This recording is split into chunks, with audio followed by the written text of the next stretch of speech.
Hey guys, if you came here looking for a fishing video, this one isn't going to be it. I got some stuff to do here with the camper to get ready for a move.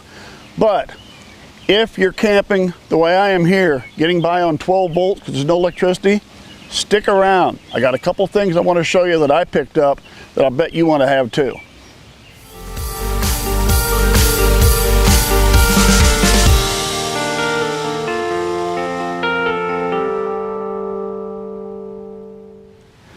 Well, I cannot believe the month of June has passed already. Seems like it was just the other day I parked this thing here. Every month, you have to move your campers around here. You're allowed to stay for a month.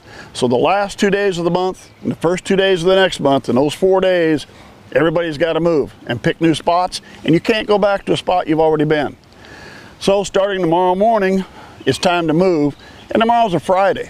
So I thought, you know what, everybody's going to be making their moves Saturday and Sunday and the weekend, but I got the opportunity to be here first thing Friday morning, and I know of 2 or 3 spots that are open right now. So I thought, let's get here today, get the camper straightened out, all ready to go. I'll be back tomorrow morning first thing, hook up, and away we go, and I'll pick up the new spot. But while I was here, I wanted to take a minute. I really haven't showed you the inside of this thing in any of the other videos, though there ain't a whole lot to look at, but what the heck. Let's go inside, I'll show you the inside real quick. I'll show you those items. Then I got to get things ready so I can pick this thing up tomorrow and move it. This is a 1998 Aerolite. I believe either 18 or 19 feet, I'm not sure which. On the end, got your normal dinette. I guess it folds down to a bed. There's room for a bed up above. Comes with a lot of things I can't use. See, as I have no electricity, the furnace, the air conditioner, and the microwave are not something I can use. It's got the refrigerator. Now that'll work on electricity or propane. But since I usually don't stay more than a day at a time, I've never felt it was really worth going to the effort to get that operating and set the propane up and everything for it. So, stove does work. Got 3-burner stove.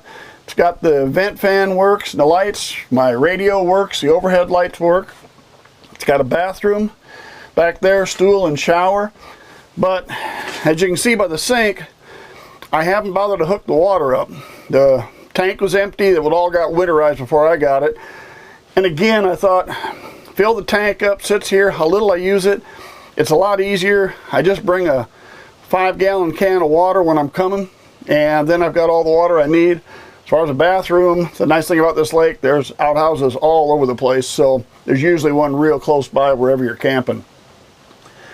So that's about it. It's not a big camper. Doesn't take a big tour. Now, one of the toughest parts of camping has to be sleeping at night, especially if you can't run the air conditioner.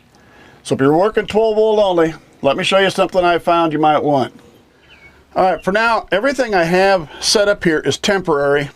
As you can see, I got wiring coming down here, and I've even got a 12 volt battery down here at the end of the bed because I'm just running this separate. But what I've installed is a 12 volt ceiling fan. I picked that up through Amazon. It's like $16, $17. I will put a link in the description. And let me get past the curtain here. The wiring comes down and it just has an off-on switch. But it runs a little fast. So the second thing I was told to get is this little item right here. And this will be a voltage reducer. And basically it acts as a dimmer switch. So I've got my battery hooked into one side. Here's the connectors from the fan on this side. And by turning the knob on the switch, see if I can get it here, I can take the fan and turn it all the way down to next to nothing, get it up to just a little bit, or when it's full blast, she's really running. But that's a little bit too much. So the dimmer works real well for that. Just cut it back to where you want it. And that dimmer switch is only about, I think it was $8.95. So basically for $26, $27, you can have a 12 volt ceiling fan with a dimmer switch to reduce it. And I mean, you could have that even if you got a canopy outside. You could put that under your canopy on the outside if you wanted. Now campers, you have a little bit of a tough time. How do you hook into the ceiling? So let me go back and show you how I hooked that up real quick. All right, so here's what I did. Back against the back wall there, you can see that white round jobby. That is a PVC glue-in end cap, 1/2 inch. There's another one right here. And I just took a screw and put them into each side. And in the middle is a spring-loaded curtain rod that'll extend up to 48 inches. And the difference there is 41. So I got the spring-loaded rod. Technically, if I had this same system with the end caps out in front by my table, all I'd have to do is pick this rod up. I can move the whole rod if I wanted to, but as you can see, it'd be real easy just to slide the fan off the end of the rod, take it out in the front and move it. That's depending on how you're wired up and how the whole thing is wired to the dimmer switch. So that might complicate matters, but I figured I can't attach it into the ceiling anywhere. So the PVC and the curtain rod solved that problem for me. I'm gonna get this thing ready to roll so I can get it out of here first thing in the morning.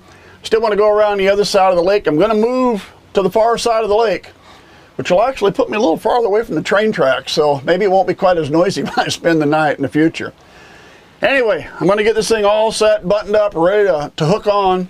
Going to run around the lake, take a look at the sites that are open, see if I can pick one out now that's open, and I will be here first thing in the morning, hooking the truck on, getting ready to move. Hey, I'll probably just bring you along when I'm doing it, show you the new site right off the bat. So, see you tomorrow. Well guys, we're in. Got to move. Thank you much for the help. Yeah, didn't do too much, but got some coffee out of it. Well, the spot I really wanted, I was here at 7:30. Somebody had already got into it by then. That's the way it works around here with the shovel. Yeah. So I had to take my secondary spot. The first spot I wanted is really tricky to back down in, so I thought it'd be nice to have somebody guiding me in a little, where this spot wasn't quite that bad. But no, it looked pretty simple. But it's coffee and donuts. That was worth something. Yeah, that's worth driving around for. Now, the way we're set, a little deeper here. Now, Bob's talking about bringing his boat up and just beaching his boat and just leaving it close by, so if he wants to come out in an evening for an hour or so, he can do that. It's a nice 14-foot flat bottom. I've been fishing it for over 30 years. Well, the nice thing about this, where we're at, we're in the southwest corner, so usually right today it's going to be 30-mile-an-hour south winds. That little cove, really, you could go out there in about any boat, even if it's windy. I think this might be a pretty good cove. It's got some structure out around there, lily pads. I think if you get into some minnows and some night crawlers, you'll get into some maybe crappie and bluegills, and possibly out there it's kind of deep, some catfish. Might be. That's true too, because it's got it shallows up and then it gets real deep back in that corner. So yeah, might turn out to be a pretty good deal. Yeah. Anyway, we're here for the next 30 days. Unfortunately, the heat is still going to stick with us. 100 degrees a day. I had so many plans to stay in this last month, and 95, 100 degrees every day. I'm sorry, I ain't doing that. And it wasn't that. It was thunderstorms coming through with 60, 70 mile an hour winds. And I ain't doing that either, so as much as I want to camp, but we'll hold better for next month. Yeah, well, it's a pretty nice camping area right here. It's ain't bad. Be shady, close to the water. Kind of a bank there, but that's all right. Yeah, we can get out of that one. So anyway, guys, we're moved. We're set for another month. So hopefully we'll get out here a few times and have some videos while we're camping. Thanks for sticking with us. Subscribe to our channel if you would. Hope to see you again real soon.